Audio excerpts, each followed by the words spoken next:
Okay. Hello, everybody. My name is Mascha, and as usual, I'm here with Elena Berg.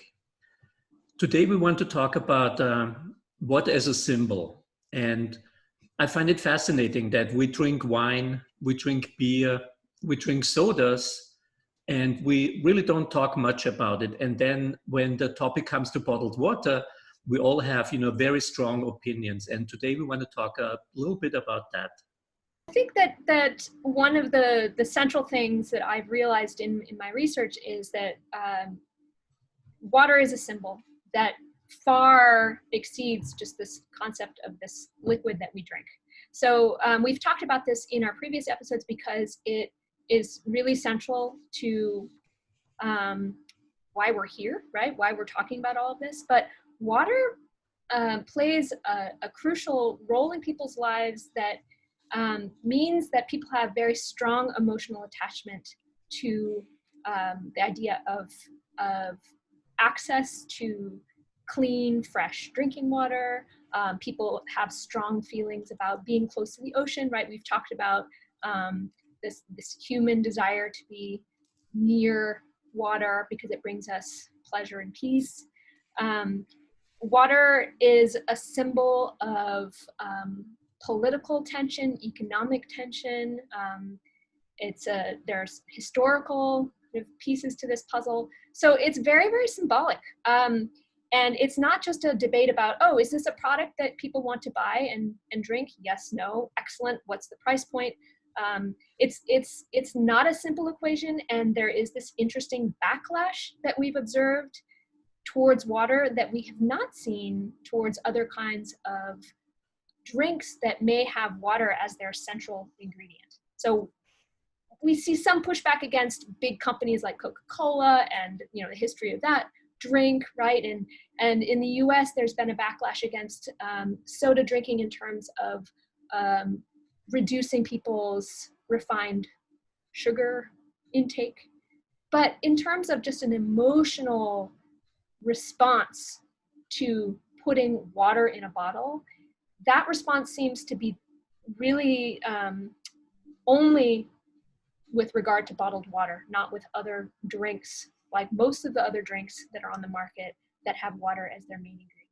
So I think that's what we want to dig into a little bit today is, well, why is that? What is symbolic about water? Why does it have this importance that's beyond this simple substance that we might want to buy in a bottle or drink out of the tap, and kind of see where that goes. So one thing that we've discussed a lot is often in life there aren't simple answers, and I think that this particular conversation is one without a specific endpoint. Like, we've resolved the controversy, here is the answer. I think the beauty of trying to understand water as a symbol is appreciating the complexity of this conversation, and also appreciating that people will have different perspectives and they will maintain those different perspectives and maybe coming at this from a really, really different place. And I think that if you are in the water industry and you are marketing bottled waters or trying to understand this, it's really crucial that you get that, right? Rather than being blindsided by the backlash, that you, rather than moving away from the backlash and just saying, I'm not doing anything wrong, that you actually go into the conflict and say, okay, what's the conflict here, and are there ways that we can resolve this? And are there other things that we have to accept that are just complicated? So big topic, big introduction. Well, before I move on to some sort of specific points there, Michael, you had something to add. Yeah, I just want to mention, thank you. You should have warned me 20 years ago when I started Fine Waters, because as I was saying, I was drinking wine, beer, alcohol, everything. My whole world was fine. I could tell friends, I had a website about wine. Everything was okay. I stopped drinking alcohol and shifted to water. And when I started publishing the idea that water is not just water, that it can be used like wine on the table in an Epicurean context, all hell broke loose. I had no idea what happened to me. Suddenly I was in a real firestorm.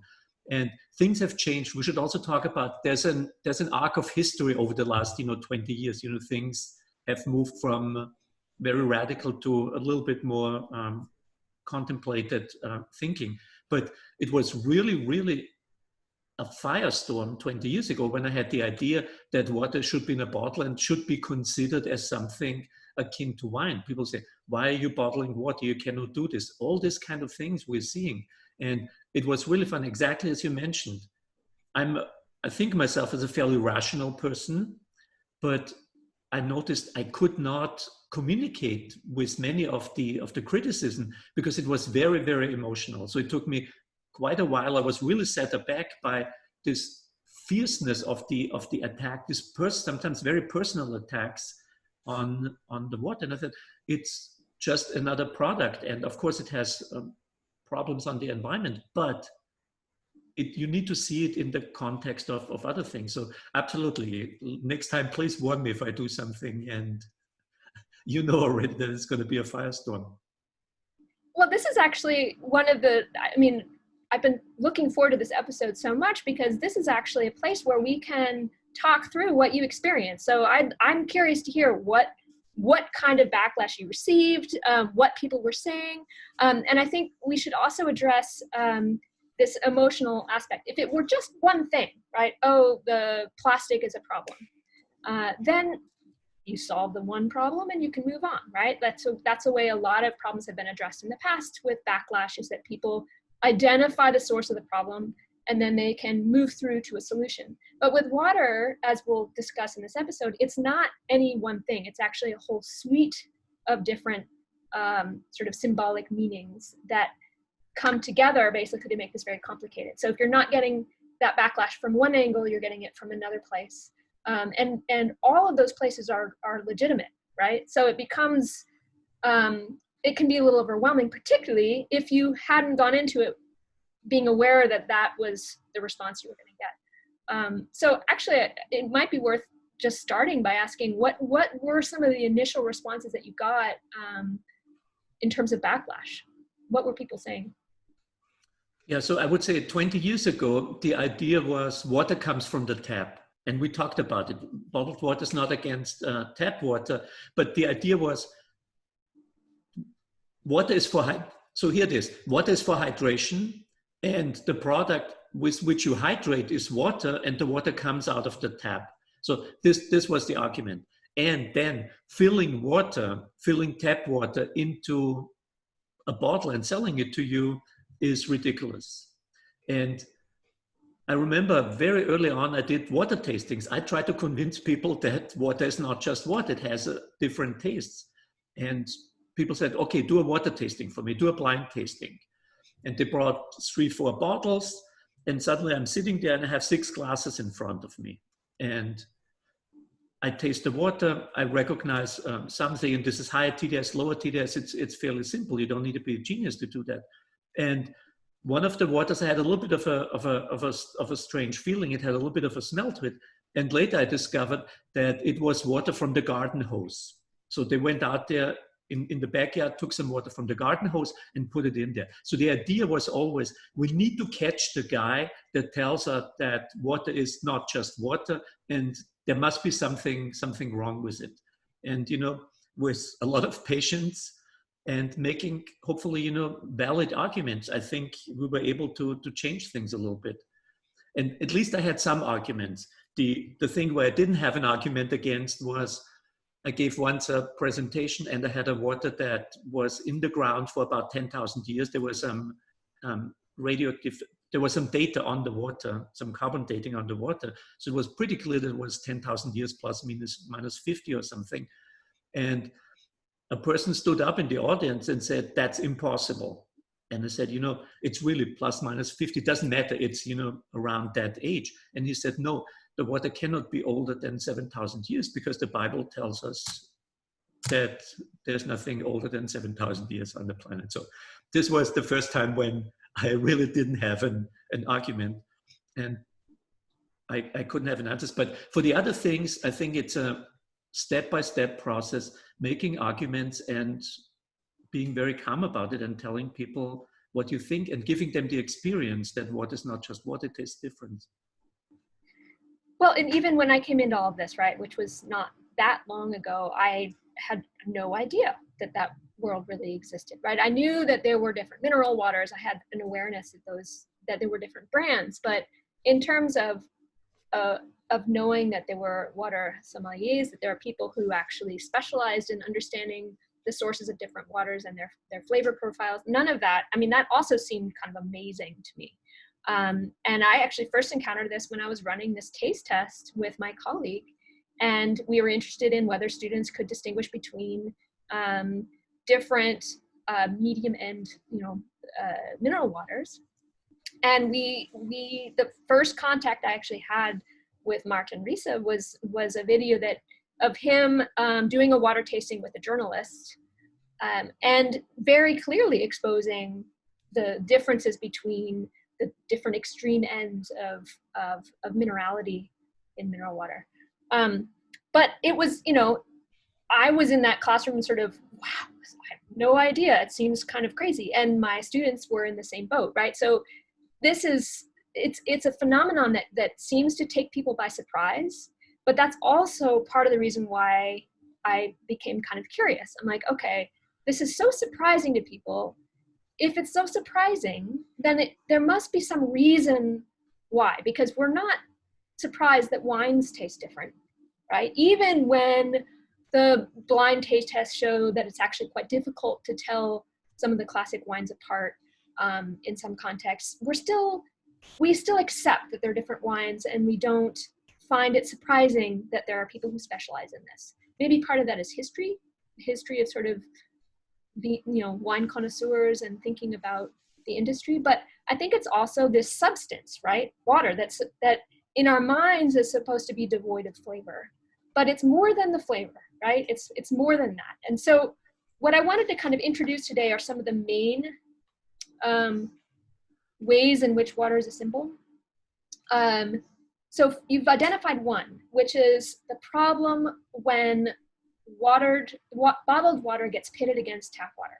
So this is something that environmentalists respond really strongly to, because this idea that you are comparing bottled water to tap water may in essence demonize that tap water or undermine efforts to provide clean tap water to people. So there's been part of the backlash, right? And I think that also came up in the sort of 2008, it was a real peak in backlash towards bottled water. Part of it was this awareness, and part of that was actually grounded in very true advertising, that bottled water companies, generally the bigger companies, did often demonize tap water, right? They would talk about, oh, you wouldn't put that stuff, they would have a picture of a toilet and say, you wouldn't put that in your mouth, would you? So that came at a stage where certain advertising practices that have since become illegal, right, were more rampant. But the idea that you're pitting one against the other is, I think, it's not a valid argument ultimately, right? Because if you are interested in water the way we're interested in water, we're not comparing tap water to all these different waters. You talked a lot last time and in other episodes about choice, right? Like, if you're enjoying water with your meal, you want to have a choice between different kinds of water, different kinds of carbonation, different kinds of minerality, maybe different pH levels if that's something that your palate is really sensitive to. So it's about having choice, and sometimes just having that glass of tap water, even if you really love it, doesn't allow you to pair your food with your water experience, right? But the idea in the fine water sphere is not that anyone is pitting one against the other, right? You're not drinking these waters for hydration, you're drinking them for enjoyment of flavor, right? You're drinking them, maybe you're doing both. Maybe, like me, I drink tap water because it tastes very good here, and I also drink mineral water when I want to experience those flavor combinations. So I think that was one, right? Is this bottled water versus tap water kind of dichotomy that I don't think should be there. And I think that it's good that advertising has changed to shift away from that. Yes, you had thought about that. So absolutely. So this was the first big controversy I ran into was exactly what you described. And there are some answers. You gave the perfect answers already. And again, if you put people in front of a couple of different waters, let them taste different waters, I think people will understand. And usually, the conversion rate is 99%. If people walk in open-minded, they understand suddenly, oh, I just didn't look close enough. I thought water is just water that comes from the tap.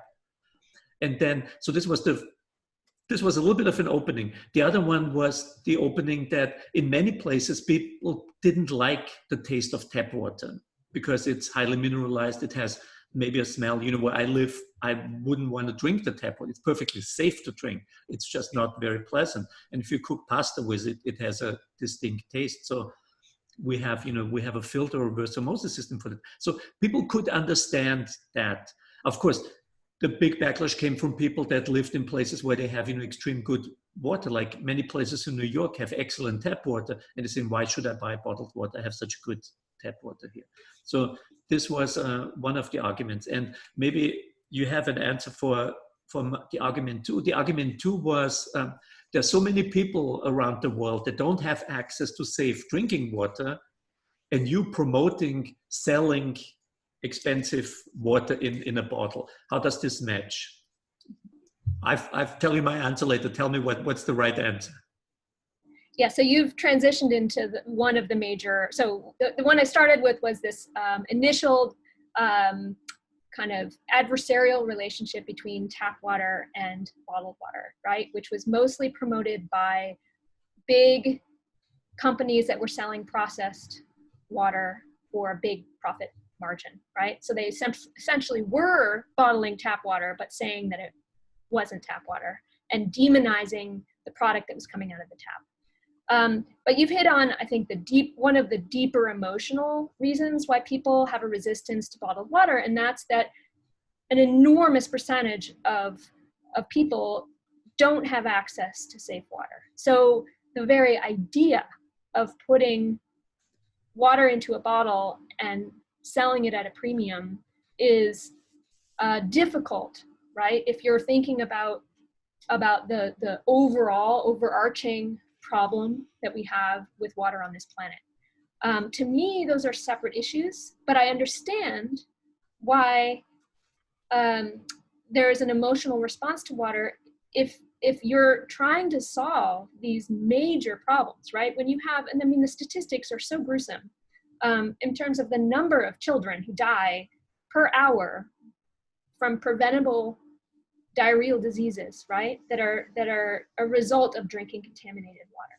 The number of girls and women who spend countless hours of their lives, which they could be using to get education or find other career possibilities, right? They spend their time walking to local sources of water to get what's often contaminated water to bring back to cook and clean and feed their families with. So water symbolism on that level is really profound, right? If we cannot provide basic drinking water to such an enormous proportion of our population, it's hard to get your mind around thinking about deciphering the flavors of different mineral waters. If you're thinking about those kind of as equivalent or kind of on that same platform. So I don't think that the people who are arguing that water should be a basic human right are wrong. I agree completely. I think that should be one of our major objectives as human beings, right, is to make sure that people on this planet have access to safe drinking water. But does that objective discount our ability to enjoy, if we have the luxury to do so, right? So this is where that comes in, that bottled water at the level we're talking about is a luxury good, right? It's something that is not essential for our lives, but adds enjoyment to lives where we already have the basic components, right? We have enough money for food. So again, this is a luxury product that's about enjoyment, about raising our enjoyment of water to a different level in this Epicurean context that is separate from this issue about water as a human right, but is central to why water creates such emotional backlash. So we have to understand that. Yeah, absolutely. You just said it perfectly. The next aspect where I got a lot of pushback was what you described as the luxury product. I would call it, it's a very affordable luxury product because you can buy a really nice bottle of water for $2, much cheaper than any wine, hopefully any wine that you would drink. And you can have an experience with that. So, but water has always been seen, this bottled water has always been seen as a luxury product, as a lifestyle product, as something very fashionable.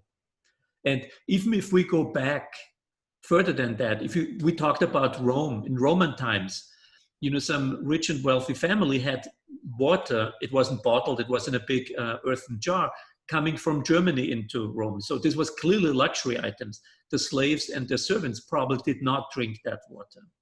And even if you go to Europe and you look at the spa culture, we talked about the spas being one of the centers for the bottled water starting because people wanted to take the water from the spa home, and the bottle was the means to do that. If you look at this spa place, the spas were not places where the people that worked in the Industrial Revolution went to. This were where the people that owned the factories went to, where the intellectuals went to, the aristocracy, the rich people went to the spas. So the spas were always associated with this lifestyle, with the rich, the famous, there were casinos. And if you look into literature and film, especially in Europe, you see many very famous books are written about exactly this kind of topics.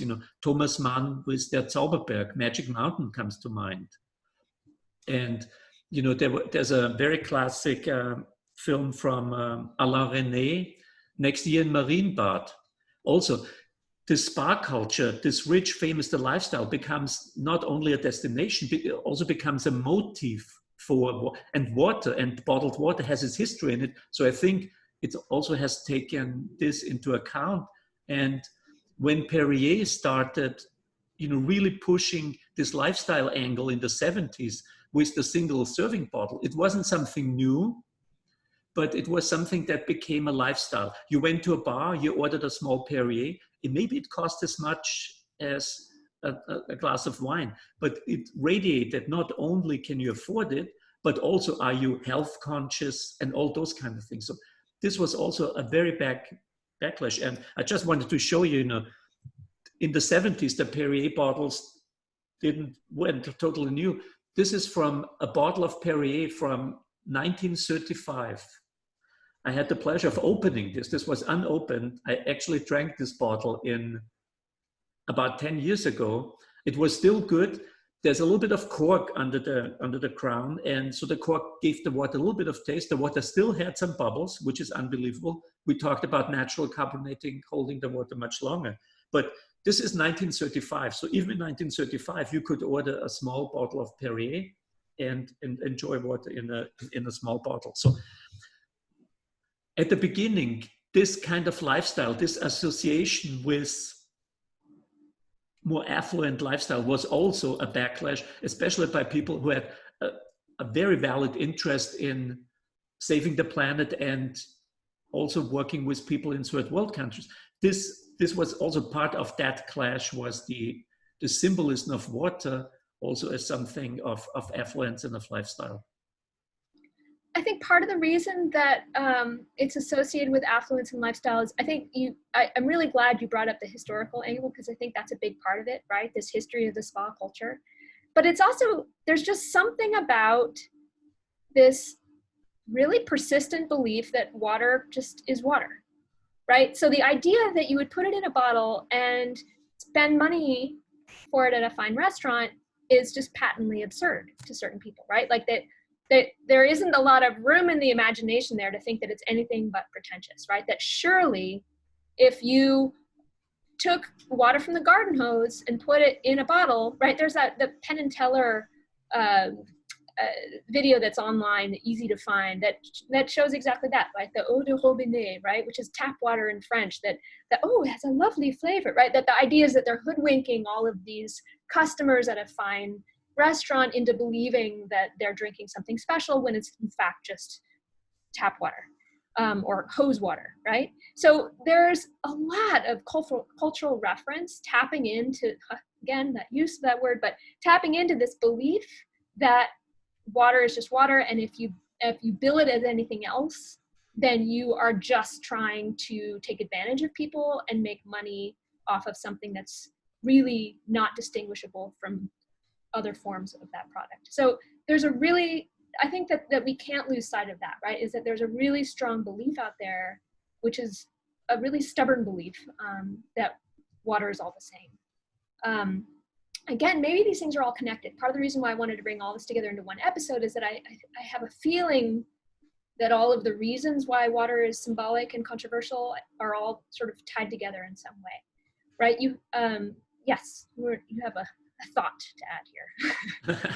I was just saying, right now, we have identified the reasons, but I want to make sure that if we spread it out, those reasons spread it out on a timeline, there is an increase and a decrease in certain aspects. And I just wanted to mention, 20 years ago, all the reasons you mentioned right now were really, really high. And it really peaked around 2008, 2010, which was really a big bottled water backlash. We're going to put some links below there. It was basically Alice Waters in San Francisco stopped serving water, bottled water in her restaurant, and using tap water instead. This, spread like wildfire, and many restaurants stopped serving bottled water and went to serving tap water. And, for many, many reasons, it was a disservice to the restaurants, to the revenue, and to the guests, in my opinion. But this was the height, 2008, 2010. And we have seen the curve coming down lately, where people start to accept the fact that water is not just water, that water is different. And I hope I have a little bit to do with it, with fine waters. I know Martin Riese has a lot to do with it by going out there and telling people how different water is. And I just want to quick mention in this arc we talked about is Martin did water tasting for a couple of Hollywood celebrities recently as part of a Netflix show. And I think it's called Zac Efron Down to Earth. And it just recently, a couple of weeks ago, started. And he gives a water tasting to the celebrities. They react to the water. They can clearly see that water is not just water. And they're excited about a natural product that tastes different. And both Martin and I and many people around the industry expected a huge backlash again against the stupid idea that we put water into bottles, but almost nothing happened. So we can see, this is not empirical, this is more observational, but I think the arc is going down and people start accepting water as a natural product and the idea that you can enjoy water in the same way as you can enjoy wine and food.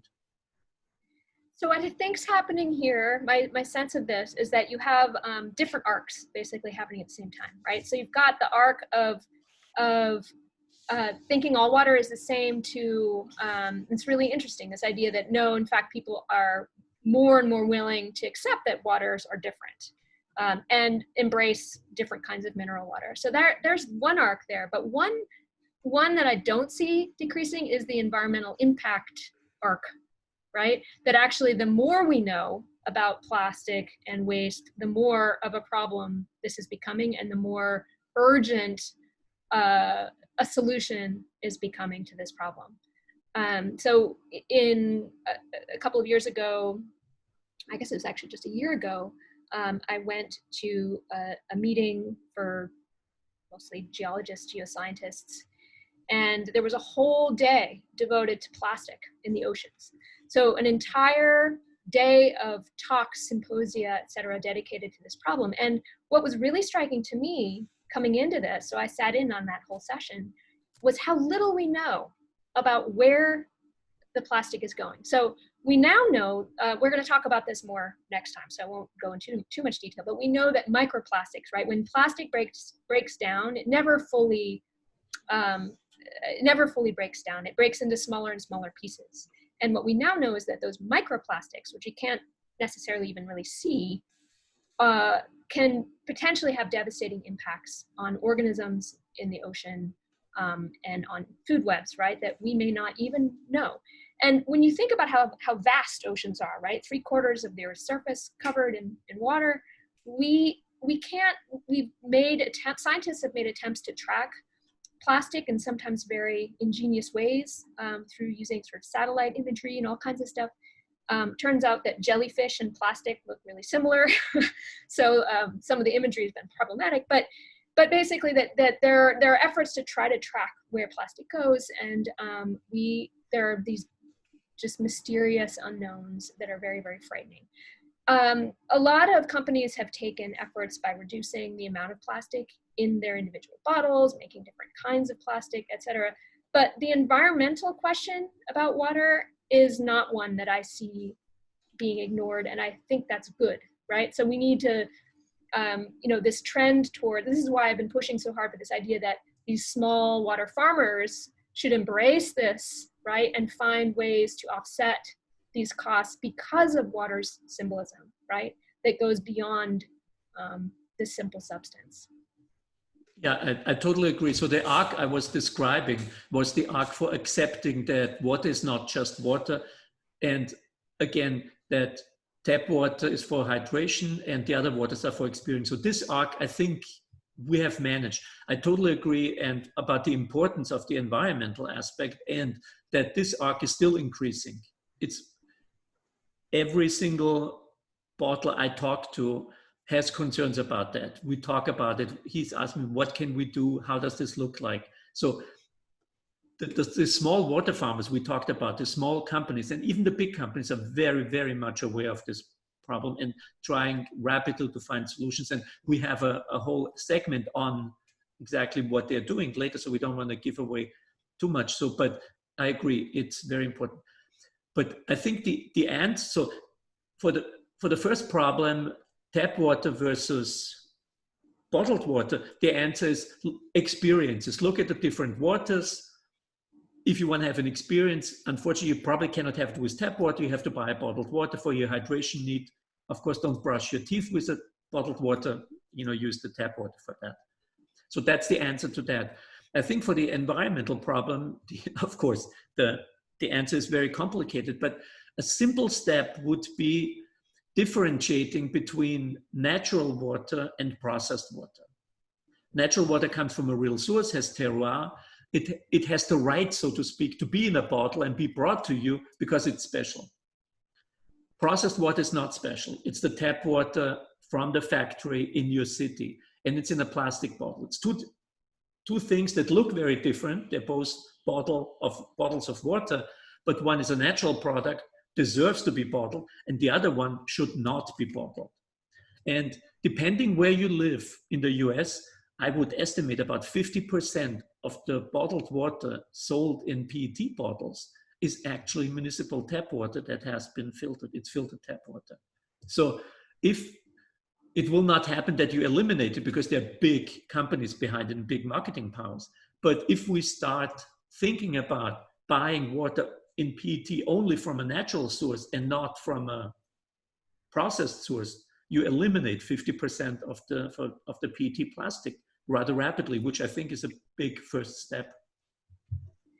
And what you're saying with this processed versus natural water is also the exact same dichotomy between hydration and experiences, right? So people buy, and this goes back into the debate about bottled water versus tap water.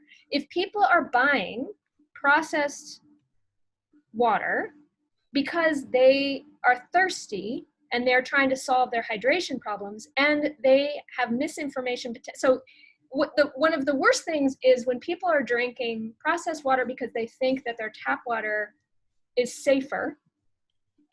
Sorry, other way around. They're drinking processed water because they think their bottled water is safer than their tap water. They're drinking that water that's not special for the wrong reasons and contributing to a bigger environmental problem, right? So part of it is education. Part of it is really figuring out why people distrust their local tap water in areas where water is generally safe, right? It doesn't help that we have crises like in Flint, Michigan, where their tap water was not safe, right? But the government told them it was. And this undermines, right, this very important relationship between government and people in terms of providing this resource. And this actually goes into yet another reason why I think water is so symbolic, and that's the difference between the public realm and the private. So there's a big argument about whether or not to make municipal water organizations open to privatization, okay, where you can actually have private companies that then bid to take over a particular city's water infrastructure. And there's competition, right, in the market. So there may actually be better customer service because there's interest in these companies meeting people's needs for their profit margins, et cetera. But this is weighted against the idea that no, water is a basic human right. It should be accessible to everybody. It should never be open to the market. So there's actually one quote that I wanted to read because it sums up this argument. This was said by Tony Clark, who's the director of the Polaris Institute, which is kind of an activist organization that works basically against bottled water very strongly, and has created a very strong sort of political base. And he says, as water is absolutely essential to life, it is morally imperative that it not be commodified as a product to be bought and sold on the market. Once this happens, water distribution itself becomes a matter of life and death. Those who have the ability to pay can access the source of life, and those who don't are denied access. So this is a very extreme point of view, right? Which is that we cannot ever make water something that's a commodity. I don't agree because I think that not all waters are the same, right? But I think what this does get at is the tension that exists now between privatization versus more public control. The US is a good example of a nation where water infrastructure is becoming really, it's crumbling, okay? A lot of the infrastructure was put into place in the early 20th century, and not much has been done in 100 years. So there's massive need for updates that are going to be expensive. And so then these questions about, well, maybe we need private companies to come in who have the capital to inject, right, and take over. But then there's a real concern that no, once these services become private, then it becomes, you know, who can pay, who can't pay. So there's a the drinking water, municipal water system globally is struggling a lot, in the US certainly, but in other countries as well. And I think that is part of the symbolism, right? It's not, I think, relevant to what we're talking about with these small water farmers, but I think that the emotion that comes into it comes from there as well. Yeah, I think you mentioned it. I think it's really important to look at the municipal water sources and if they are safe. You know, we live in Europe, we live in the US, and we're very happy except very few places, the water is pleasant to drink and in most instances, absolutely safe to drink. That's not the case for many other places. So I think the problem is kind of global, exactly as you described. You know, sometimes you don't have access to good drinking water from the tap. And that's why sometimes the part of the solution is local in people trying. Let's take India, for example. I have a lot of people I know in India, and you wouldn't want to drink the tap water there in most places. So that's why when you talk to India, you have to talk with a total different mindset. The word pure water, you know, Elena and I were very much against the word pure water because it means, you know, there should be nothing in the water. But in the word pure water in India has a totally different connotation. It means actually water that you can drink and you don't get sick from it. And in many instances, if you cannot drink the municipal water, it has to be a water in a bottle. That water is very often highly processed, but it's the replacement for the tap water, which again makes no sense if, as Elena was saying, you would put some money into the municipal water sources, you could also eliminate all the processed water that's used currently instead to have access to safe drinking water. So there are some solutions out there, but it's not either or. The problem is global. I think the solutions are much more local. And another problem with it too that I think we should point out is that just because water is bottled doesn't mean that it's actually been through a more rigorous set of safety standards, right? That in fact, until recently in the US, drinking water, tap water, was more highly regulated, because it's regulated by the EPA, than bottled water, which was regulated by the FDA, right? So different set of standards regulating these two substances. I think more recently, from what I've read, that essentially what the FDA is expecting is that bottled water standards should at least rise to the EPA levels, but regulation of that is complicated, and there are, part of the reason why tap water gets called out when there are problems is that it's tested much, much, much more regularly, typically, than bottled water, right? The requirements for testing are much higher, and so you're going to find out when there's a bacterial infection, if there's bacterial invaders, basically, you're going to find that out, whereas you might not find out if it's a bottled source. So I think part of the solution, if we have to come to a place where we have some solutions to these problems, is to identify, are you talking about hydration, or are you talking about pleasure and experience? So that's one sort of question to ask yourself. And then I would say, well, if you're talking about hydration and you live in a place where the tap water is well regulated, then maybe what we need to do is not only figure out how to improve infrastructure of those drinking water sources, but provide ways for people to have access to that water when they're out and about. So one big initiative in many countries, there's good examples in Australia, but also in the US, is to try to bring back the drinking fountain, right? Which is kind of obsolete these days. Like public toilets and drinking fountains, like two of these essential goods, have become difficult to find in many parts of the US and around the world, because people have been turning to bottled water instead, bottled processed water, right, instead. So identify why you're drinking that water, and then look for solutions to make it easier for people to enjoy tap water when they're looking for hydration. And put more effort into these small water farmers when you're interested in experience, right? So that way, that's not necessarily padding the pockets of these giant companies that are making money off of people's need for convenience, but also, taking advantage of people's fear, which is based on in many cases, a lack of education. Because one of the things I've read about with, I think I was reading about an example in Pakistan, is that some of these bottled water companies that are coming in are bottling unsafe water, right? So they are trying to make money off of people's need for water, but they're not necessarily offering a safer product, right? They're taking advantage. Yeah, absolutely. And I also want to mention the marketing. The larger companies that sell you the processed waters are very, very good in marketing, emotional marketing. They don't have a story to tell. They don't have an origin story. They don't have terroir. So they have to come up with, marketing gimmicks, so to speak. We talked about alkalinity being one, and, the classic example, the go-to bad boy is smart water. It's clearly not working. If you drink smart water, it's clearly not working. You're not smart. But the people are still buying. I still see people walking around with smart water, and I want to protest it, guys. It's not working. Buy something else.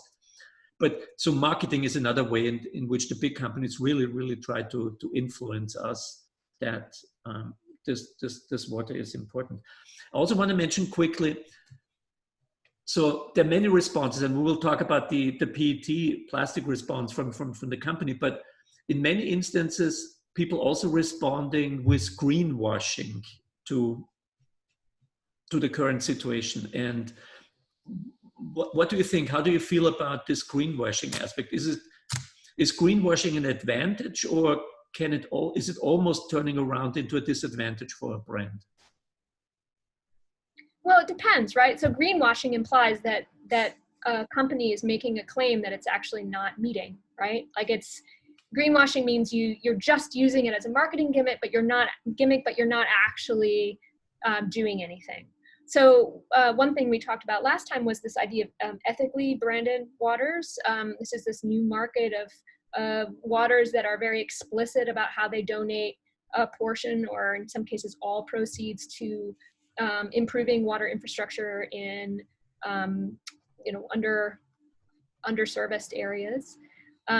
So that's one option. People have kind of mixed feelings about that, right? On the one hand, you're doing something about it, but you're still serving a water that has no origin story, right? And so if you're interested in increasing people's kind of love of water and passion for and curiosity about water, I don't feel like that does much.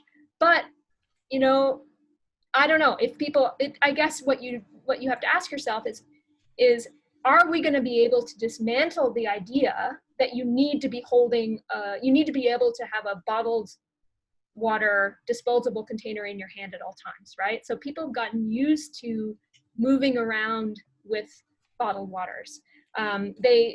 There's also sort of this health connection, right? Like, oh, we have to be drinking water at all times to be healthy, which in fact, there's no science that backs up the idea that we need to be drinking water all day.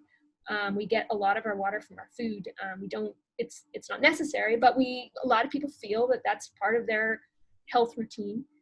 So we have convenience, you have health, some cases you have image, right, that plays into it, but there are all kinds of reasons why people drink bottled water. And maybe what we need to be doing is breaking down the unfounded assumptions, right, that people have about that, make people aware of the safety measures that are being met on their tap water, give them access to healthy water sources. So Paris has done a good example of that, or done a lot of good things. They have a really great website with great graphics and a lot of clear explanations. They also have water fountains all through the city. They even have some water fountains that have carbonated water, so you can fill your bottle with carbonated water or non-carbonated water. It's delicious. I mean, frankly, the Parisian water is excellent on the whole. And education about where it's processed and how it's processed and who's checking in on all those figures, etc.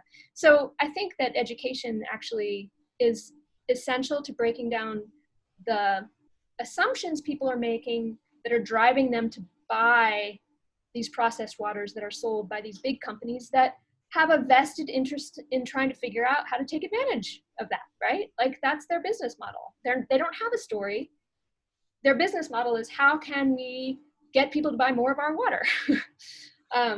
Right? They're not Antipodes that is waiting for the order to come in before they bottle the water in New Zealand. These are people who want to find more and more ways to get access to cheap water, right? So this is another controversy we haven't talked about a ton, which is that these, Coca-Cola, some of these bigger companies that go into areas and buy rights to water at far lower price than the locals are paying, right? And these may be regions that don't have ample water for everybody, right? So they might be denying people access to water. So I think that our big step forward is to identify the misinformation and the misunderstandings people have and try to right those and provide access to ways for people to get tap water when they want tap water, and more education about why water is different for people who want to experience it at a more elevated level.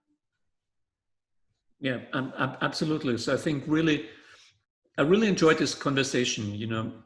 I think we pointed to some very interesting things. It's really fascinating. We talked about water being a universal solvent. So whatever it comes in touch with, it dissolves. We talked about the minerals and the trace elements. It even can add carbonation to the water. But what is a very good vector for the minerals and for the for what is a very good vector for the minerals and the trace elements. But as it turns out, water also dissolves other things. It dissolves political, economical, and social ideas and becomes a vector for this. So what we're talking about is that there are some facts that are really in the water, like the minerals and the trace element, but water is also a vector for all the ideas we talked about here. And I think it's a very good idea to separate the two things and look into what's really in the water and what we put in the water with our minds by, you know, associating the water with those kind of facts. So water, universal solvent and a good vector for almost anything. Absolutely, absolutely. I think that it's important with all of these conversations to do exactly what we're doing, which is break it down. So what, you know, water's not just water. Okay, so not only are we saying that there are different mineral waters, high-level mineral waters with different properties, but we're also saying there's, you know, the difference between those waters and processed waters. Big companies were saying that, you know, there's differences between those waters and tap water and how it's regulated. So you're dealing with different kinds of water all being managed in different ways. And that's a heavy business, right? That's why I think there is this emotional response. It's because people feel the weight of that, right? Like, oh my God, I'm buying this. You're buying this bottle of water when there are people who don't have access to clean water, right? Then that bottle becomes symbolic of affluence and denial of people's basic rights, right? You may then kind of hit on someone's anxiety about the idea of privatization versus public domain, right? Which is an unresolved question. Like, are things really run better when they're privatized? Sometimes yes, sometimes no. And so you have a lot of international uproar about all these things all the time, right? And we haven't talked much about it, but with climate change, we're going to have more and more people with who struggle to get access to enough water, right? You're going to have places that are going to be experiencing more heavy storms, but also places that are going to be experiencing more extreme drought.